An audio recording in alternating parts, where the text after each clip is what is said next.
আসসালামু আলাইকুম ওরহমতুল্লাহি ওয়াবারাকাতুহু। আলহামদুলিল্লাহি রাব্বিল আলামিন ওয়াসসালাতু ওয়াসসালামু আলা সাইয়্যিদিল মুরসালিন ওয়া আলা আলিহি ওয়া আসহাবিহি আজমাইন। আউযু বিল্লাহি মিনাশ শাইতানির রাজীম। বিসমিল্লাহির রহমানির রহিম। সম্মানিত ভাইয়েরা এবং বিশ্বব্যাপী আমাদের বাংলা ভাষাভাষী দর্শক শ্রোতৃমণ্ডলী ভাই এবং বোনেরা, আমরা আল্লাহ রব্বুল ইজ্জত ওয়াল জালালের দরবারে একান্ত অনুগ্রহের শুকরিয়া জানাই, যিনি আজকের এই পবিত্র জুমাবারে আমাদেরকে শামিল হওয়ার সুযোগ দিলেন। এজন্য আমরা পড়ি আলহামদুলিল্লাহ। আমিও মহান মাবুদের একান্ত অনুগ্রহের শুকরিয়া জানাই, যিনি দ্বীনের খাতিরেই আপনাদের সঙ্গে মিলবার এবং দ্বীনি আলোচনা করবার এই খেদমতে আমাকে শামিল করেছেন। এজন্য আমিও পড়ছি আলহামদুলিল্লাহ। বিগত 2 জুমা আমরা কথা বলেছি রুবুবিয়াত বিষয়ক। আমরা প্রথমেই বলে নিয়েছিলাম বেশ কয়েক সপ্তাহ আগে যে 4টি পরিভাষা আমাদের পরিচিত হলেও আমাদের মাঝে যথেষ্ট অপরিচিত, যার কারণে প্রকৃত দ্বীনকে বুঝতে আমরা বারে বারে ব্যর্থ হয়েছি। এজন্য মৌলিকভাবে ইলাহের উপরে আমরা প্রথমত আলোচনা আপাতত শেষ করেছি।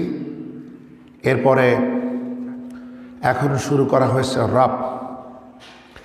এরপরে আল্লাহ পাক চাইলে আলোচনা হবে দ্বীনের ব্যাপারে, এরপর ইবাদত। এই 4টি পরিভাষার 2টি, রব এবং দ্বীন, এটি কবরের মৌলিক 3টি প্রশ্নের মধ্যে 2টি রয়েছে, যে তোমার রব কে এবং দ্বীন কি, কি দ্বীনের উপরে তুমি তোমার আমল আখলাক লেনদেন উঠা বসা জীবনযাপন করে এসেছ। আগামীতে দ্বীন নিয়ে কথা বলা হবে। আজকে চেষ্টা করব রব বিষয়ক মৌলিক আলোচনা শেষ করার জন্যে। আপনারা দোয়া করুন আল্লাহ সুবহানাহু ওয়া তাআলা যেন এই আলোচনা থেকে আমাদেরকে সঠিক গাইডলাইন পাওয়ার তৌফিক দিন, আমিন। সম্মানিত সুধীমণ্ডলী, আলোচনার এক পর্যায়ে আমরা বলেছিলাম যে আল্লাহ পাক যে আমাদের রব, এটা আসলে ভুলে যাওয়ার কোনো সুযোগই নাই। উঠতে বসতে চলতে ফিরতে সর্বাবস্থায় সেই রবের সাথে আমাদের পরিচয়। নিজের জন্য কিছু চাইলেও তাকে রব নামে ডেকেই চাইতে হয়। মা বাপের জন্য যখন আমরা চাইতে গেছি, সেখানেও রব বলেই চাইছি। রব্বি রহমহুমা কামা রব্বায়ানি সগীরা। সূরা বনী ইসরাঈলের 24 নম্বর আয়াতে এই মুনাজাতটা আল্লাহ পাক সন্তানদেরকে শিখিয়েছেন, যে তোমরা এই কথা বলে মা বাপের জন্য আমার কাছে দোয়া করো। তোমরা এই কথা বলে তোমাদের মা বাবার জন্য, মাতা পিতার জন্য, আব্বু আম্মুর জন্য আমার কাছে দোয়া করো। রব্বি রহমহুমা কামা রব্বায়ানি সগীরা। হে আমাদের রব, আমাদের মাতা পিতা যেমন আমাদের শিশুকালে শৈশবে আমাদেরকে স্নেহ দিয়ে, মমতা দিয়ে, ভালোবাসা দিয়ে, মায়া করে আমাদেরকে লালন পালন করেছে, তুমিও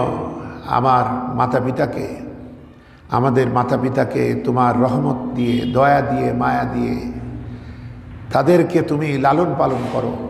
তাদের জীবিকা দাও, তাদেরকে শান্তি দাও, স্বস্তি দাও। সব কিছু এই দোয়ার মধ্যে শামিল। যেটা আমরা বলি আল্লাহকে রব বলে ডেকে। আমরা আরও আলোচনা করেছি আমরা আসলে আব্দ, বান্দা, এটা রবের বিপরীত শব্দ। বান্দার বিপরীত শব্দ হচ্ছে রব। আমরা গোলাম, তিনি আমাদের মুনিব। আমরা দাস, তিনি আমাদের প্রভু। তো বন্ধুগণ, নিজের জন্য চাই, মা বাপের জন্য চাই, অথবা হক পথে চলতে চাই, হেদায়েতের উপরে টিকতে চাই। সন্তান নাই, সন্তানের প্রার্থনা করি। বিপদে পড়েছি, বিপদ থেকে উদ্ধার পাইতে চাই।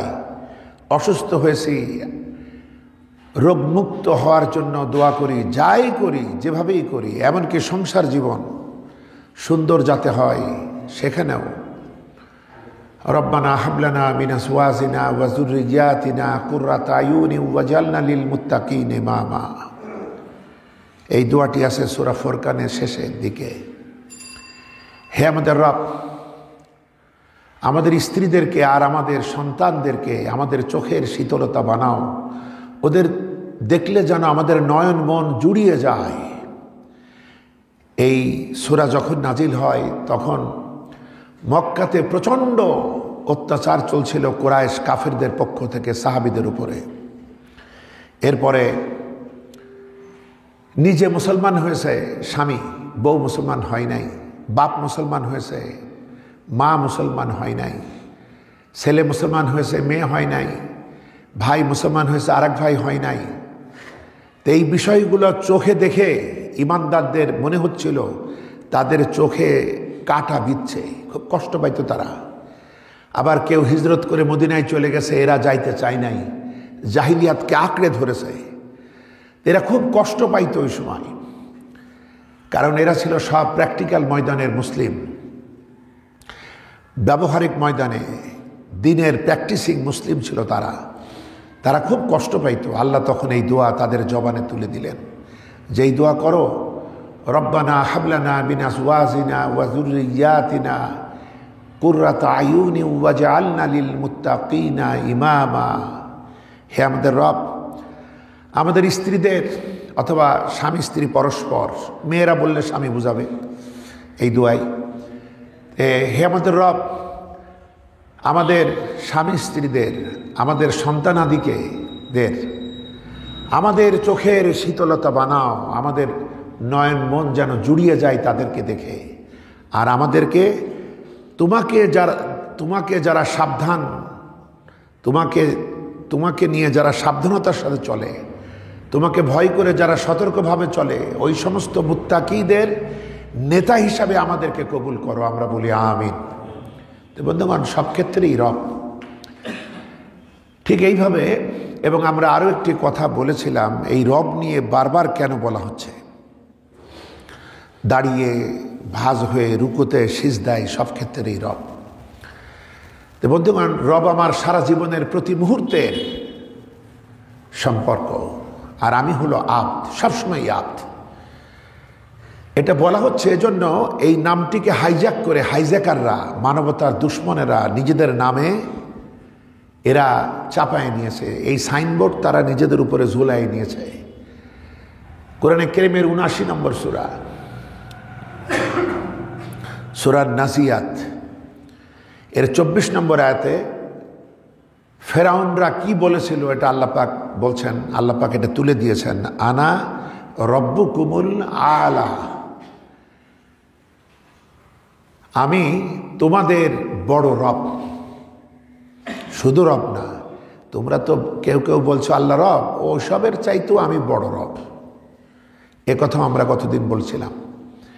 যে কারণে আল্লাহ পাক হযরত মূসাকে নবুয়ত দিয়ে ফেরাউনের কাছে পাঠাতে গিয়ে এই আয়াতের আগে ১৭ নম্বর আয়াতে বলছেন, ইযহাব ইলা ফিরআউনা ইন্নাহু তাগা। মূসাকে বললাম, যাও ফেরাউনের দরবারে যাও, সে সীমালঙ্ঘন করেছে। তার কাছে গিয়ে তাওহীদের এই দাওয়াত নিয়ে যাও যে তুমি বেটা রব নও, রব হচ্ছেন আল্লাহ। তাই ফেরাউন প্রশ্ন করল, ক্বালা ফিরআউনু ওয়া মা রব্বুল আলামিন। কোরআনে কারীমে সূরাতুশ শুআরা ২৩ থেকে ২৯ নম্বর আয়াত যদি পড়েন, মূসা আলাইহিস সালামের সঙ্গে তার ডায়ালগ। সূরা শুআরা কোরআনে কারীমের ২৬ নম্বর সূরা, এর ২৩ নম্বর আয়াতে ফেরাউন কি বলছে, ওয়াকালা ফিরআউনু ওয়া মা রব্বুল আলামিন, রব্বুল আলামিন আবার কে? মানে এ তো বলেছে আমি সবচেয়ে বড় রব, এ তো রব্বুল আলামিন বলতে পারেনি, কারণ তার রাজত্বটা সারা পৃথিবীব্যাপী না। ফেরাউনের রাজত্ব ছিল মিশর, নমরুদের রাজত্ব ছিল ইরাক, কোন কোন ঐতিহাসিক বলেছে সব থেকে বড় ভূখণ্ড যারা কুফর শাসক তাদের মধ্যে নমরুদের ছিল। ওদের দৃষ্টিতে তারা মনে করেছে এইটুকুই পৃথিবী। কিন্তু আমরা তো জানি আজ থেকে মোটামুটি 500 বছর আগে, প্রায় 500 বছর আগে কলম্বাস আমেরিকা আবিষ্কার করলো, তার আগে কেউ জানতো না। এইটা তো ইতিহাসে আবার আছে। তো সুতরাং তাদের দৃষ্টিতে তারা পৃথিবীর যতটুখানি জানতো ততখানি তারা পৃথিবীরই ছিল। ওই প্রাগৈতিহাসিক ইতিহাস নিয়ে নমরুদের রাজত্ব অনেক বড় ছিল। তো এখন এরা সীমা লঙ্ঘন করেছে, এরা নিজেকে রব দাবি করেছে। কিন্তু রব্বুল আলামিন বলতে হলে শুধু জমিনের প্রভু হলে হয় না, আসমানের প্রভু হওয়া লাগে, এর নিচের প্রভুও হওয়া লাগে। তাই হযরতে সমস্ত জগৎ সমূহের রব। পানির নিচে রয়েছে ভিন্ন জগৎ, মহাকাশে গ্রহ নক্ষত্র, এরপরে মিল্কওয়ে, নিহারিকা, ছায়াপথ, সব আলাদা আলাদা এক একটা জগৎ। আমরা যখন বলি আলহামদুলিল্লাহ রাব্বিল আলামিন, এর অর্থ হয় যে প্রশংসা বলতে যা বোঝায় এর সবটুকু কেবলমাত্র সেই আল্লাহ যিনি তামাম জগৎ সমূহের রব। বলেন আলহামদুলিল্লাহ। হযরতে মূসা আলাইহিস সালাম তাকে গিয়ে দাওয়াত দিয়েছে রব্বুল আলামিনের দাওয়াত। তাই ফিরাউন বলছে যে রব্বুল আলামিন আবার কে? হযরতে মূসা আলাইহিস সালামের পরবর্তী আয়াতগুলোতে জবাব দিচ্ছেন যে রব্বুস সামাওয়াতি ওয়াল আরদি ওয়া মা বাইনাহুমা, রব হচ্ছেন তিনি যিনি আকাশেরও রব, আকাশের মালিকানাও তার, নভমণ্ডল এবং ভূমণ্ডলের একমাত্র মালিকানা যার, এবং এর মাঝে যে ভ্যাকুয়াম আছে, যে শূন্যতা, আমরা মনে করি এই সমস্ত কিছুর যিনি রব তিনি রব্বুল আলামিন। ফেরাউন তো একাও শুনছে না, ফেরাউনের চারিপাশে তার মন্ত্রী মহোদয়, তার সংসদীয় সদস্য, তার উজির নাজির, তার সেনাপতি, সব দায়িত্বশীল কর্মকর্তারা বসা। হযরতে মূসা এবং হারুন আলাইহিমুস সালাম তারা গিয়ে ডাইরেক্ট প্রস্তাব দিয়েছে যে তুমি আসলে রব নও, আসল রবের দাসত্ব করো, আমরা তার পক্ষ থেকে এসেছি, কবুল করো, আমাদেরকে আল্লাহ রাসূল হিসেবে মেনে নাও, আল্লাহকে রব্বুল আলামিন হিসেবে মেনে নাও। এর তো একটা প্রেস্টিজের ব্যাপার হয়ে গিয়েছে। অবশেষে সে যখন জিজ্ঞাসা করলো, হযরতে মূসা যে সংজ্ঞা দিলেন অতখানি বিশাল ক্ষমতা তো এর নাই, সে তখন এবার জবাব দিতে না পেরে তার পারিষদ বর্গকে বলছে লিমান হাউলাহু আলা তাসতামিউন, তোমরা শুনতে পাচ্ছ এ বলে কি? মূসা আলাইহিস সালাম থামেন নাই। যখন এই কথা বলে মূসাকে অপমান করার চেষ্টা করছে, তোমরা কি শুনছ এই বেটা বলে কি? হযরতে মূসা বলছে রব্বুকুম ওয়া রব্বু আবাইকুমুল আউয়ালিন, তিনি শুধু তোমাদের রব না, তোমাদের রব, তোমাদের বাপ দাদা 14 গোষ্ঠীর রব, তিনি রব্বুল আলামিন। এবার কিন্তু মূসা আলাইহিস সালাম বাপ তুলে কথা বলেছে। বুঝতে হবে দুইটা মানুষ, একটা লাঠি, আর বিশাল পরাক্রমশালী ফ্যাসিস্ট এক নায়ক, স্বৈরাচার শাসক। কি ভয়াবহ অবস্থা! তার দরবারে গিয়ে সে যে দাবিটা করেছে, সেই প্রথম তার দাবির উপরে, মাথার উপরে আঘাত এনেছে। এরপরে যখন বলার পর সে যখন আবার এই কথা বলেছে যে এই বেটা বলে কি, মূসা ভয় পাই নাই। সে বলছে রব্বুকুম ওয়া রব্বু আবাইকুমুল আউয়ালিন, তিনি তোরদের রব, তোর বাপ দাদা 14 গোষ্ঠীর রব, পূর্ববর্তী সবার রব, তিনি রব্বুল আলামিন। তখন কি বলবে? তে বুদ্ধি শুদ্ধি না হলে তো চেয়ারে বসা যায় না। তে সে তখন বলছে আসলে তোমাদের এই নবীটা উন্মাদ, যে নবীর দাবি করছে এ আসলে উন্মাদ, একটা পাগল। মুসা এইসব কথার কোনো ভুরুক্ষেপই করছে না। হযরতে মুসা আলাইহিস সালাম তার মিশন, তার টার্গেটে এগিয়ে যাচ্ছেন। এবার তিনি বলছেন, রব্বুল মাশরিকি ওয়াল মাগরিবি ওয়া মা বাইনাহুমা, তিনি পশ্চিমের রব, তিনি পূর্বের রব, এবং এর মাঝে যা আছে সব কিছুর রব, তিনি রব্বুল আলামিন। কত আর মেজাজ ঠান্ডা রাখা যায়? যুক্তি যেখানে দুর্বল সেখানে শক্তি হয় সবল। আর জাগতিক দৃষ্টিতে ফেরাউন তো শক্তিমানই। সুতরাং এই সময় ফেরাউন বলছে, মুসা, তুমি যদি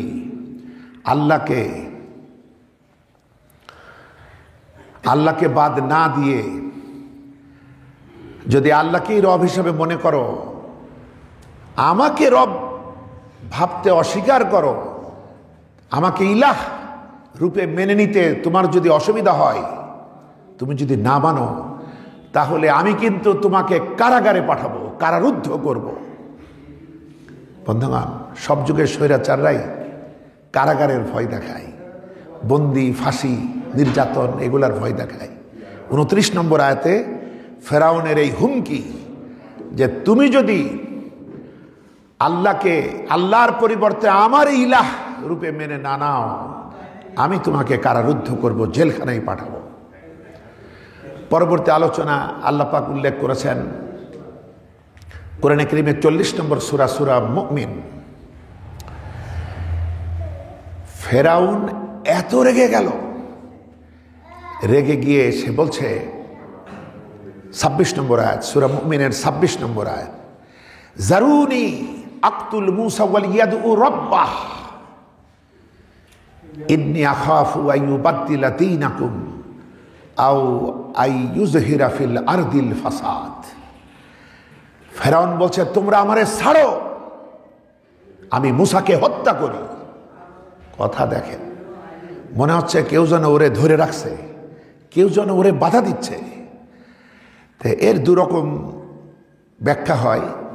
একটা হলো, যদি কোনো শক্তিমানের সাথে চালাক দুর্বলের মারামারি বাঁধে, তাহলে সে এমন হাতা গুটায় আর পেছে তাকায়, ভাব দেখে যেন মারবে, আবার পেছে তাকায় দৌড়ানোর রাস্তা আছে কিনা। আসলে ফেরাউন তো ভয় পাইছে, ফেরাউনের ধরছে কে? তাই বলছে, তোমরা আমারে ছাড়ো, আমারে আর ঠেকাতে পারবে না, আমি মূসাকে হত্যা করি। সে তার রবকে ডেকে দেখুক ঠেকাইতে পারে কিনা। ইন্নী আখাফু আইয়ুবাদদিলা দীনাকুম আও আইয়ুযহিরা ফিল আরদিল ফাসাদ। আমি আশঙ্কা করি এই বেটা যদি বেঁচে থাকে, হযরতে মূসা যদি তার মিশনে সাকসেস হয়, তাহলে গোটা দেশের ভিতরে বিপর্যয়, অশান্তি সৃষ্টি করবে, আর এই দেশের আইন ও সংবিধান পাল্টে দেবে। এদের মাথায় তো বুদ্ধি ছিল, এরা বুঝতো পরিণাম কি হতে যাচ্ছে। তাই বলছে, আমি ওকে হত্যা করি, আর ওর রবকে ডেকে দেখুক, ও তো আমারে রব মানবে না, ওর রবকে ডেকে দেখুক ওরে বাঁচাইতে পারে কিনা। আমার আশঙ্কা হয় মূসা যদি বেঁচে থাকে, তাহলে আমার আশঙ্কা হয় এই দেশের আইন ও কানুন সে পাল্টে দেবে, আর গোটা দেশে সে অশান্তির আগুন জ্বালবে। বন্ধুগণ, হযরতে মূসা এই সময় কাতর কণ্ঠে আল্লাহর কাছে দোয়া করলেন। তিনি বুঝতে পারলেন এই চূড়ান্ত সিদ্ধান্ত নিয়ে ফেলেছে। তখন তিনি দোয়া করছেন, ইন্নী উস্তুবি রব্বি ওয়া রাব্বিকুম মিন কুল্লি মুতাকাব্বিরিল্লাহ ইয়াউমাল, এর অর্থ হলো ইয়াউমা হিসাব, কি জানো।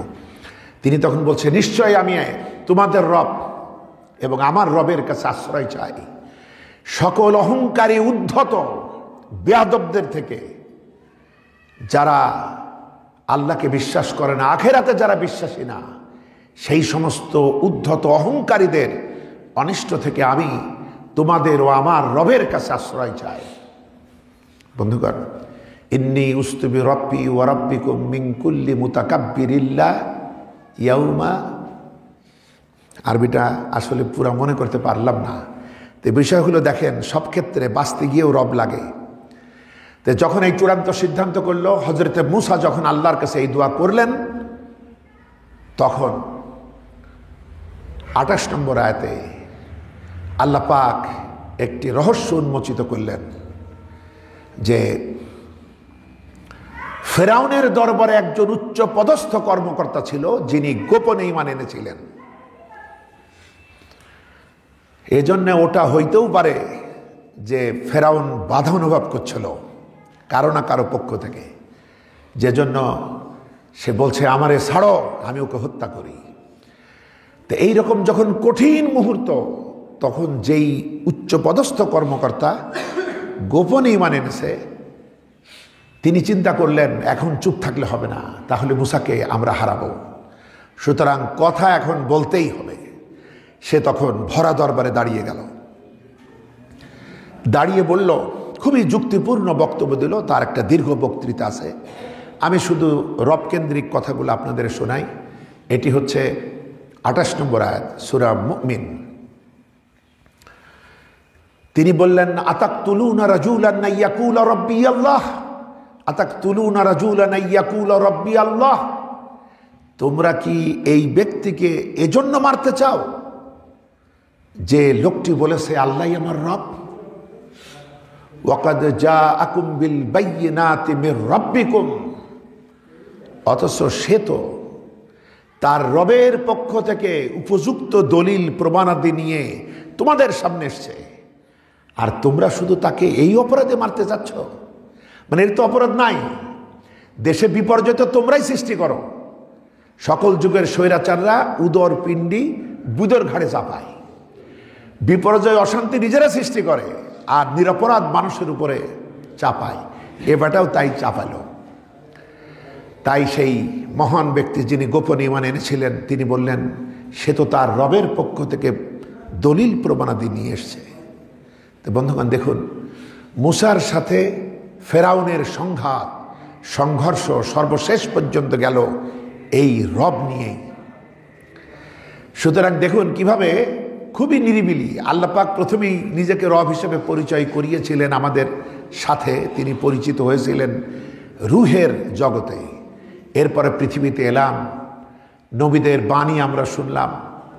কিন্তু এই যে হাইজ্যাকাররা এই নামটাকেই কেড়ে নিল, যে জন্য আল্লাহ পাক এই সাবজেক্টটাই, যেহেতু মানুষ দুভাগ হয়ে গিয়েছে, একটা অংশ প্রকৃতই আল্লাহকে রব হিসেবে মেনে জীবনযাপন করেছে, আর একটা বিরাট অংশ ভুয়া রবদের বিধি ও বিধান তাদেরকে মেনে জীবনযাপন করেছে।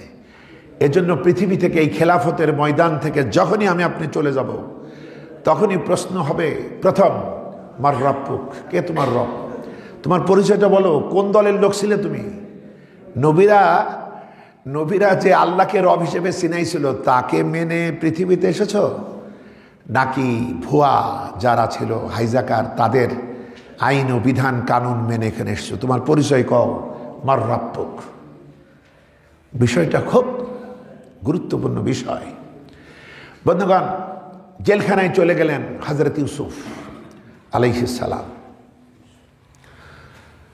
তার সঙ্গে আরো দুজন জেলখানায় ঢুকল। তারা একটি স্বপ্ন দেখল। সূরা ইউসুফের 36 নম্বর আয়াত। স্বপ্ন দেখে পরের দিন হযরত ইউসুফকে বলল যে আমরা দুজন দুটি স্বপ্ন দেখেছি। কি?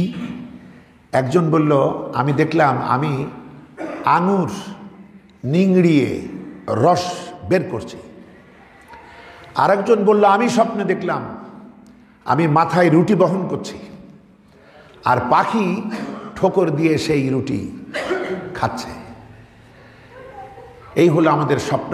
আমরা তো আপনাকে নেক মানুষ হিসাবে, সৎকর্মপরায়ণ মানুষ হিসাবে, জ্ঞানী মানুষ হিসাবে দেখছি, আপনি আমাদের এই রহস্য বলে দেন। সূরা ইউসুফের 36 নম্বর আয়াত। বন্ধুগণ, যারা দায়ী আল্লাহ হন তারা মানুষের মনোযোগকে কাজে লাগান, এই সুযোগ তারা কাজে লাগান। এরা যখন প্রশ্ন করল, পাশাপাশি ইউসুফ আলাইহিস সালামের প্রশংসাও করল, তার জ্ঞানের প্রশংসা করল। তিনি চিন্তা করলেন এটাই সুযোগ যে মিশন নিয়ে আমি আল্লাহর নবী, এখন আমি আমার হেদায়েতটা আল্লাহর পক্ষ থেকে যেটা এসেছে, এরা তো এখন আমার সব কথা মন দিয়ে শুনবে। এইটাকে আমি তাদের কাছে পুশ করব। তিনি তখন বললেন, হে কারাসঙ্গীদ্বয়, জেলখানায় যারা আমার সাথী, আমি তোমাদের এই রহস্য, এই স্বপ্নের ব্যাখ্যা জানাবো। তোমাদের যে খাবার দেয়া হয় সেটা আসার আগেই। কোত্থেকে জানাবো? আমার রব আমাকে যে জ্ঞান দিয়েছেন সেই তত্ত্ব জ্ঞান থেকে আমি তোমাদের শোনাবো। তিনি দেখুন, ওদের রব আর ইনার রব যে আলাদা, এটা তিনি তুলে ধরছেন। এরপর বলছেন, শোনো, যারা আখেরাতে অবিশ্বাসী এবং আল্লাহকে যারা মানে নাই, বিশ্বাস করে নাই, এদের সকল মতবাদ, তন্ত্র মন্ত্র আমি সব বর্জন করেছি। প্রথমেই ক্লিয়ার করছেন যে আমি কোন দিনের অনুসারী। শোনো, তোমরা তো মিশর সরকারকে রব বানিয়েছ, তোমরা তারা যে আইন ও কানুন দেয় সেটাকে দিন হিসাবে নিয়ে তোমরা জীবনযাপন করছো। আমি কে আসলে শোনো, যারা আল্লাহ এবং আখেরাতে অবিশ্বাসী তাদের সকল রকমের মতবাদ আমি বর্জন করেছি। আর আমি কোন মতবাদের অনুসারী? আমি আমার পিতৃপুরুষ হযরত ইব্রাহিম আলাইহিস সালাম, হযরতে ইসহাক এবং হযরত ইয়াকুব আলাইহিমুস সালামের যে মতাদর্শ, আমি ওইটার অনুসরণ করি। আর কি করি? আর আমি এই তাওহীদ ভিত্তিক জীবন চালাই। এবং শুনে রাখো যে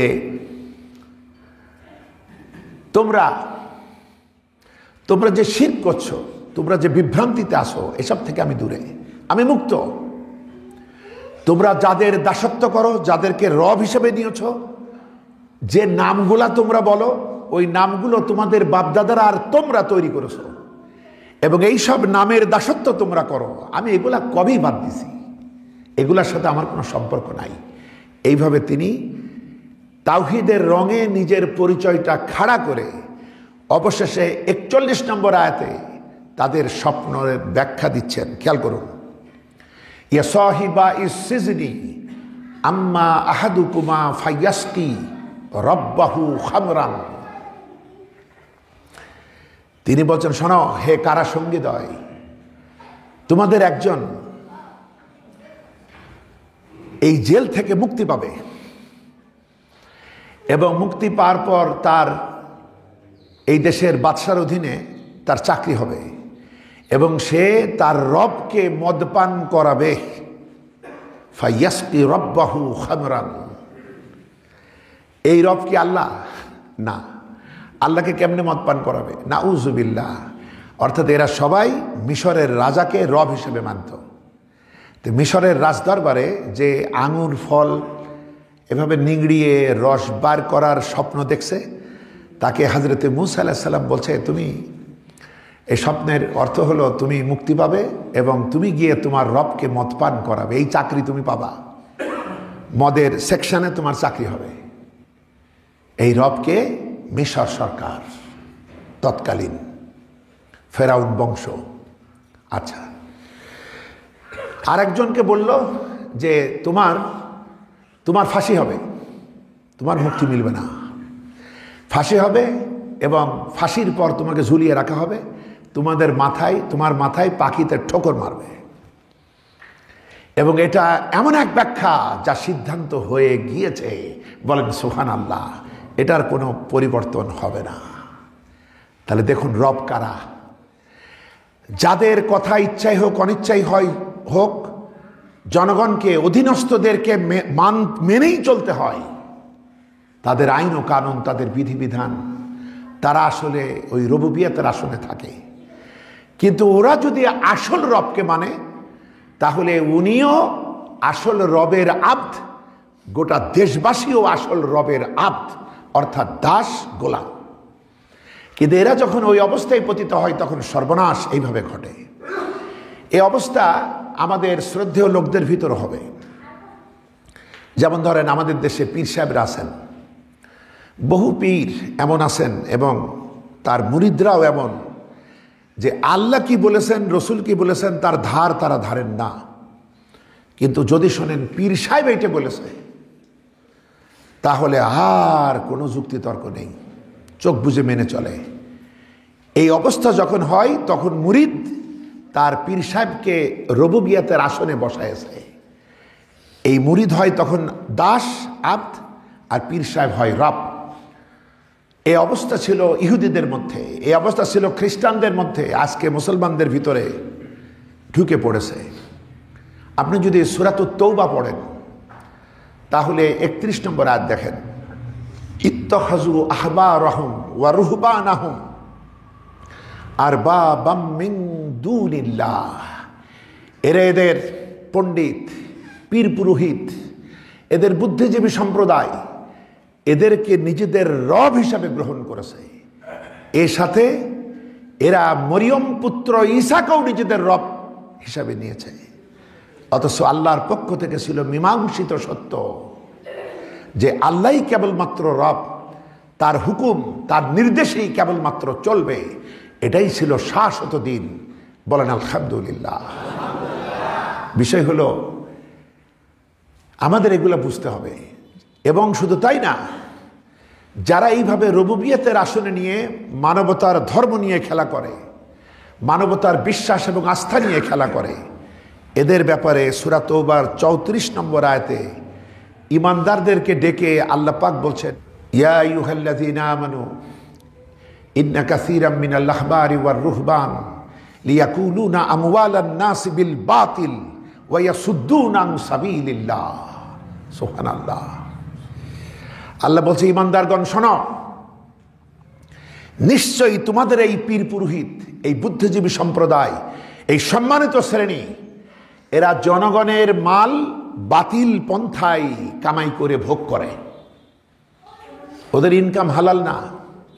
ওরা নানা রকমের তাবিজ তোমার, নানা রকমের ধাঁধা লাগিয়ে, তোমাদের জান্নাতের শর্টকাট রাস্তা দেখিয়ে, নানাভাবে তোমাদের পূজনীয় সত্তা হয়ে বসে এরা জনগণের মালপানি তারা অবৈধভাবে ভক্ষণ করে। এরা রব হয়ে বসে। এবং এইটুকু করলেও চলতো, তাহলে অন্তত নিজেরাই জাহান্নামে যাইতো। কিন্তু এটাই শুধু করে না, এরা জনতাকে আল্লাহর রাস্তা থেকে ফিরিয়ে রাখে। যত রকমের ভুল ভাল অপব্যাখ্যা, বিভ্রান্তিকর শিক্ষা, শিরক এবং বেদাতে ঢুকায় দিয়ে এই জনগণকে তারা আল্লাহর পথ থেকে ফিরায়। মানে একাই শুধু জাহান্নামের দিকে যায় না হারাম কামাই করে, বরং এই জনগণকেও বিভ্রান্ত করে তারা এইভাবে ইসলাম এবং মুসলিম উম্মাহ এবং মানবতার মহা ক্ষতি সাধন করে। তা আশা করি আপনারা বুঝতে পেরেছেন। আর ইব্রাহিম আলাইহিস সালামের সাথে তো নমরুদের ডায়ালগ গত জুমায় বলেছি যে কিভাবে তার সাথে বিতর্ক হয়েছে। তো বন্ধুগণ, আমাদেরকে বুঝতে হবে প্রকৃত রবই আমাদের মুক্তির উপায়। এবার আসুন সূরা ফুসসিলাত অথবা সূরা হামিম আস-সাজদা, কোরআনে কারীমের 41 নম্বর সূরা, আয়াতে কারিমা 30, 31, 32। নিশ্চয় যারা বলেছে আল্লাহই আমার রব, এবং এর উপরে যারা টিকে থাকে, এইটা থেকে সে পদস্খলিত হয় না, পথ হারায় না, শক্তভাবে আল্লাহকে রব বলার পর আল্লাহর সবকিছু, তার বিধি বিধান যা কিছু, এছাড়া তার আর এই দিলে আর কারো জায়গা নাই। নিশ্চয়ই যারা বলে আল্লাহই আমাদের রব এবং এর উপরে টিকে থাকে, তাদের দুর্দিনে, তাদের বিপদে, জেহাদে, মুসিবতে, শাহাদাতে, বিপদে আপদে কি হয়? নিশ্চয়ই তাদের উপরে আমার ফেরেশতা নাজিল হয়। বলেন সুবহানাল্লাহ। এবং ফেরেশতারা তাদেরকে সাহস দেয়। এই যে আমরা দেখি ঈমানদারদেরকে যখন ফাঁসির দিকে নিয়ে যাওয়া হয়, তখন তারা এইরকম ভিক্টরি চিহ্ন দেখায়। তারা কাঁদে না, তারা বাতিলের কাছে ক্ষমা প্রার্থনা করে না, তারা হাসি মুখে যায়। কেন? কারণ এরা আল্লাহকে রব মেনেছে এবং এর উপরেই তারা সুদৃঢ়ভাবে টিকে আছে। আল্লাহ বলছেন, নিশ্চয়ই এদের উপরে আমার ফেরেশতা নাজিল হয়। ইন্নাল্লাযীনা ক্বালু রব্বুনাল্লাহু সুম্মা ইসতাকামু তাতানাজ্জালু আলাইহিমুল মালায়েকা আল্লা তাখাফু ওয়ালা তাহজানু ওয়া আবশিরু বিল জান্নাতিল্লাতী কুনতুম তুআদুন। ফেরেশতা নাজিল হয়ে বলে, কোনো ভয় নাই, কোনো চিন্তা নাই, এই পরিণাম, এর পুরস্কার যে জান্নাত, এইটা চিন্তা করে তোমরা আনন্দিত হও। তোমাদের কিসের চিন্তা? নাহনু আউলিয়াউকুম ফিল হায়াতিদ দুনিয়া ওয়া ফিল আখিরাতি লাকুম ফিহা মা তাদউন নুজুলাম মিন গফুরির রহিম। যে আমরাই তোমাদের বন্ধু এই দুনিয়ার জীবনে এবং আখিরাতেও, আমরা তোমার সাথে আছি, কিসের টেনশন? এবং তোমাদের জন্য কি ব্যবস্থা রাখা হয়েছে জান্নাতে? তোমরা তোমাদের দিল যাচাই আর যা তোমরা নির্দেশ করো সবকিছুই জান্নাতে তোমাদের জন্য ব্যবস্থা আছে। এবং মনে রেখো, এটা পরম দয়াবান, পরম মেহেরবানের পক্ষ থেকে তোমাদের মেহমানদারি, তোমাদের আপ্যায়ন। বলেন সুবহানাল্লাহ। তাহলে দেখুন, প্রকৃত রবকে যদি আমরা চিনতে পারি এবং তার বিধিবিধান অনুযায়ী তাকে আঁকড়ে ধরে মানতে পারি, তাহলে এই জগতে আমাদের কোনো টেনশন আসলে থাকে না। এই জন্যে সাহাবেরা, এক সাহাবীকে ধরা হলো, হজরতে খুবাইব রাদিয়াল্লাহু তাআলা আনহু, তাকে ধরে মক্কাতে নিয়ে আসা হলো এবং অনেক উচ্চ মূল্যে খুবাইবের হাতে যারা মারা গিয়েছে সেই সব কাফিরদের কাছে বিক্রি করে দেওয়া হলো। তারা এখন নির্মম নির্যাতনে তাকে শহীদ করবে সিদ্ধান্ত নিল। লোহার থামের সঙ্গে তাকে পিঠমোড়া করে কঠিনভাবে বাঁধা হলো। এরপরে খুবাইবকে বলা হচ্ছে, খুবাইবের প্রতি সবাইকে লেলিয়ে দেওয়া হলো, পাথর বর্ষণ করা হচ্ছে, রক্ত ফিনকি দিয়ে বের হচ্ছে। এ সময় আরও একটা ঘটনা ঘটেছে। খুবাইব তাদেরকে বলেছিল যে তোমরা তো বুঝতে পারছি আমাকে মেরেই ফেলবা, আমাকে 2 রাকাত নামাজ পড়তে দাও। তো নামাজ পড়তে তো তারা দেবে না, এই অবস্থায় বেঁধেছে, বেঁধে তারপরে আঘাত করেছে। আঘাতে যখন প্রচণ্ড রক্তক্ষরণ হচ্ছে, তখন তারা বলছে তুমি শুধু বলবা যে মুহাম্মদ সাল্লাল্লাহু আলাইহি ওয়াসাল্লাম কোথায়, আপনারা পড়ুন সাল্লাল্লাহু আলাইহি ওয়াসাল্লাম, তাহলেই হবে। আমরা তাহলে তোমাকে ছেড়ে দিয়ে আমরা তাকে বেঁধে এরকম করব। তুমি কি এটা পছন্দ করো? খুবাইব আহত সিংহের মতো গর্জন করে বলছে, কাফেরেরা শোন, আমার পরিবর্তে আল্লাহর নবীকে এখানে এনে বেঁধে তোদের ওই নাপাক হাত দিয়ে তীর তরবারি পাথর মারা তো দূরের কথা, একটা ফুলও যদি আমার নবীর গায়ে নিক্ষেপ করিস, আমি খুবাইবের প্রাণ থাকা পর্যন্ত আমি তা বরদাস্ত করতে পারবো না। আল্লাহু আকবার। এরপরে আরো দ্বিগুণ ত্রিগুণ বেগে হামলা শুরু হলো, যে এটা আসলে তাদের কথা শুনবে না। যখন প্রাণ বেরিয়ে যাবে, এই অবস্থার উপক্রম হলো হযরতে খুবাইব, তখন কোনো রকমে আকাশের দিকে তাকিয়ে বলছেন, হে আমার রব, আমি তো সেজদা করার মতো কোনো উপায় পাচ্ছি না। 2 রাকাত নামাজ পড়তে চাইছিলাম, সেটাও হয় নাই। তবে আমার চেহারাটা ফেরানো আছে তোমার কাবার দিকে, আমি মাথা নত করলাম। এই নত করাটাই আমার জীবনের শেষ সিজদা হিসেবে গ্রহণ করে নিও।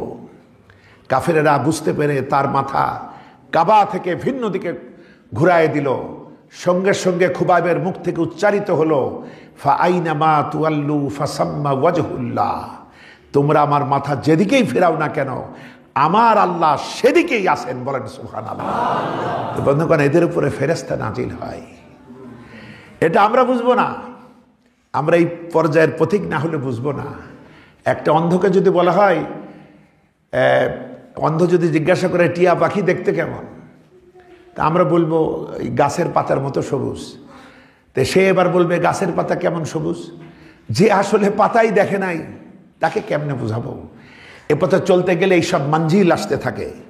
তখন আল্লাহ পাকের পক্ষ থেকে এই কুদরতে কামেলা এটা সংশ্লিষ্ট পথিকের সামনে উন্মোচিত হয়, যার কারণে ভয়ঙ্কর যে অত্যাচার আমরা শুনতে পারিনি, আমরা সহ্য করতে পারবো না, এইটার শিকার হওয়ার পরও তারা তৃপ্ত পদে হাসি মুখে মৃত্যুকে তুচ্ছ করে তারা বরণ করে নেয়, শুধু দিদারে ইলাহির আশায়। আমরা বলি আলহামদুলিল্লাহ। সর্বশেষ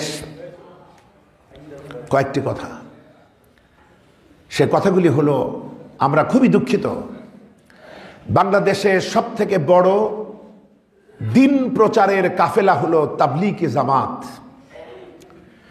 ব্যক্তি স্বার্থ এবং অতীতের রাজনৈতিক হিংসার কবলে পড়ে এটা দুই দলে বিভক্ত হলো। এবং অতীতেও বিভক্তের পর যে ভয়ঙ্কর মারামারি তারা করেছে, যেটা সচরাচর দেখা যায় না। এখন মিডিয়ার যুগ, মানুষ এত অসচেতন হলে হবে কি করে? বিশ্ব ইজতেমা চলছে, গভীর রাত তাহাজ্জুদের ওয়াক্তে অন্য কেউ আসে নাই, আরেকটা ইমানের দাবিদার গ্রুপ কি হামলাই না করলো, শত শত আহত, 4 জন মারা গিয়েছে। কি জবাব দেব বিশ্বের কাছে? আমরা আল্লাহর কাছে তো পরে, কিন্তু মানুষ কি মুসলমান দেখছে যে আমরা আমাদের হাতে মুসলিম রক্তাক্ত হয়, এরপরও আমরা বলি মুসলিম।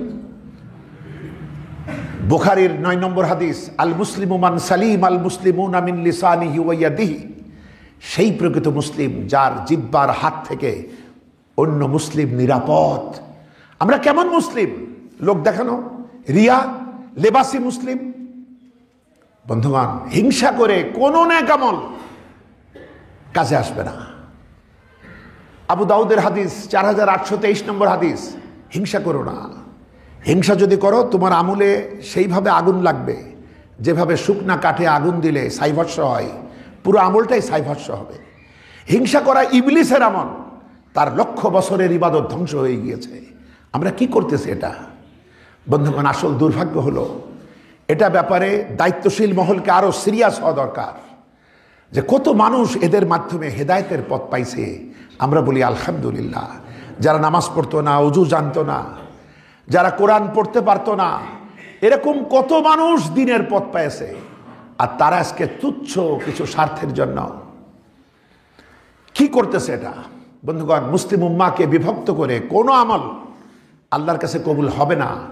কারণ আল্লাহ বলেছেন, তোমরা সবাই মিলে আমার রশিকে ধরো, বিচ্ছিন্ন হইও না। আমরা কেন এই বিচ্ছিন্নবাদিতার মধ্যে পড়ে যাচ্ছি?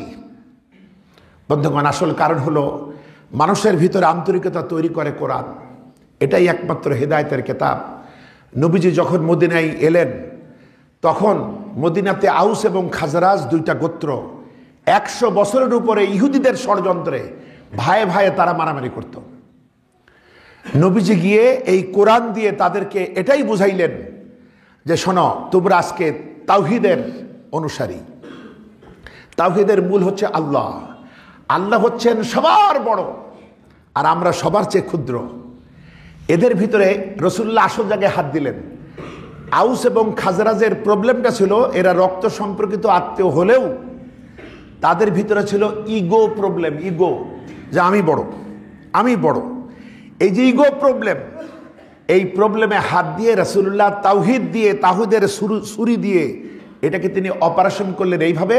সব থেকে বড়কে কি শিখছো তোমরা? বলল আল্লাহ। তাহলে আমরা কারা? আমরা খুবই তুচ্ছ। সুতরাং আমরা সবাই মিলে আল্লাহকেই বড় মনে করি। আমি বড়, তুমি বড়, এটা বলার দরকার নাই। এইভাবে এদেরকে ভাইয়ে ভাইয়ে মিলিয়ে দিলেন। কোরআনে কারীমে পরবর্তীতে এসছে সূরা আলে ইমরানের 103 নম্বর আয়াতে, ওয়াসকুরু নি'মাতাল্লাহি আলাইকুম ইয কুনতুম আদাআন ফাআল্লাফা বাইনা কুলুবিকুম। স্মরণ করো আল্লাহর সেই নিয়ামতের কথা যে তোমরা তো ছিলে পরস্পরের দুশমন। খেয়াল করুন, আল্লাহ বলছেন তোমরা স্মরণ করো আল্লাহর সেই নিয়ামতের কথা। তোমরা তো ছিলে পরস্পরের দুশমন, কিন্তু আমি যখন সেই নিয়ামত দান করলাম, তোমরা পরস্পর ভাইয়ে ভাইয়ে মিলে গেলে। সুবহানাল্লাহ। সেই নিয়ামত হলো আল কোরআন। আমি মনে করি তাবলিগ জামাতের ভিতরে কোরআনের চর্চা বেশি হওয়া উচিত। শুধু মুরব্বীরা কি বলেছে এটা নিয়ে ঘোরাঘুরি করা, বিশেষ একটা কিতাব নিয়ে, এইগুলো বাদ দিতে হবে। কোরআন পড়ব বুঝে, কারণ এই কোরআন এবং রাসূলের সুন্নাহই পারে হিংসুক জাতিকে মিলাই দিতে। সেজন্য কোরআন চর্চার দিকে শুধু অবুঝ হলে হবে না, কোরআন চর্চার দিকে তাদের আরো বেশি করতে হবে। কোরআনই একমাত্র বন্ধন যা এদের ভিতরে এক করতে পারে। সুতরাং আমাদের অনুরোধ থাকবে দায়িত্বশীল মহলের প্রতি যে আমরা আমাদের দলের দিকে ডাকবো না। রাসূলুল্লাহর একটি গুরুত্বপূর্ণ হাদিস, যে গোত্রবাদের দিকে, দলীয় ফরম্যাট যেগুলা সংকীর্ণ, এদিকে ডাকে, সে আমার উম্মত নয়। এজন্য যে মারা যায় সেও আমার উম্মত নয়। কি ভয়ঙ্কর এই সমস্ত কথাগুলা। এই সমস্ত সহিহ হাদিস কেন যে তাদের কেতাবে নাই, যত জয়ীফ, জাল, দুর্বল, শুধু ফজিলত, অল্পতে খুশি হয়ে যায়, এগুলা দিয়ে ভরে ফেলা হয়েছে তাদের কেতাব। বন্ধুগণ, কোরআনের কোনো বিকল্প নাই। কোরআনই হলো এক করার মিশন, এবং রাসূল এটা করে দেখিয়েছেন। শতাধিক বছরের যুদ্ধ নির্বাপিত করেছেন মদিনায়, যার কারণে পরে ইহুদিরা তো এইগুলা করি দুই ভাইয়ের মধ্যে গন্ডগোল বাঁধিয়ে তার এদের মাথায় বসেছিল। পরে ইহুদিদেরকে বিতাড়িত করা গেছে এইভাবে, এবং এত শক্ত তারা হয়েছে, কান্নাহুম বুনিয়ানুম মারসুস, সীসা ঢালা প্রাচীরের মতো ভ্রাতৃত্ববোধ উদ্বুদ্ধ হয়ে এদের হাতেই মক্কা বিজয় হয়েছে। তো বন্ধুগণ, আজকে সারা পৃথিবীতে মাজলুমের বিজয় ঘোষিত হচ্ছে। এই সময় ঘরের ঢেকি কুমির হয়ে আমরা যে কাজগুলা করছি মসজিদের শহর ঢাকায়, এ থেকে আমাদের খাঁটি তওবা করতে হবে। আমরা দোয়া করি আল্লাহ পাক দায়িত্বশীল মহলকে আরও সচেতনতা দান করুন, প্রত্যেকের দিলে আখিরাতের জবাবদিহির ভয় জাগ্রত হোক, এবং আল্লাহকে ভয় করে যেন সবাই সঠিক সিদ্ধান্ত দিতে পারে। কারণ গোটা জাতি আজকে তাবলিগি ইস্যু শুধু একটা দলের না, তাবলিগি জামাত সারা মুসলমানদের সম্পদ। সুতরাং এটা তাদের বুঝতে হবে যে এটার যে খারাপ প্রতিফলন হয়, এ থেকে উম্মাকে বাঁচাবো কিভাবে। সুতরাং ব্যক্তি স্বার্থকে উপেক্ষা করে আমরা এক হই। আল্লাহ আমাদের প্রতি রহম করুন, মেহেরবানি করুন, সাহায্য করুন। আমরা বলি আমিন। বন্ধুগণ, আমরা সবাই নিজেরাও যেটুকু সময় পাই একটু লেখাপড়া করি, একটু ইসলামকে বোঝার চেষ্টা করি। এর থেকে বড় নিয়ামত আর কিচ্ছু হতে পারে না। আল্লাহ পাক আমাদের সামনে যে হেদায়েতের দিগদর্শন, যে আলোকমালা তুলে দিয়েছেন, আমরা যেন এটার অনুসারী হয়ে আমরা কিয়ামতের দিন আল্লাহর সন্তুষ্ট এবং রাসূলের উম্মত হিসেবে জান্নাতে যেতে পারি। আমিন।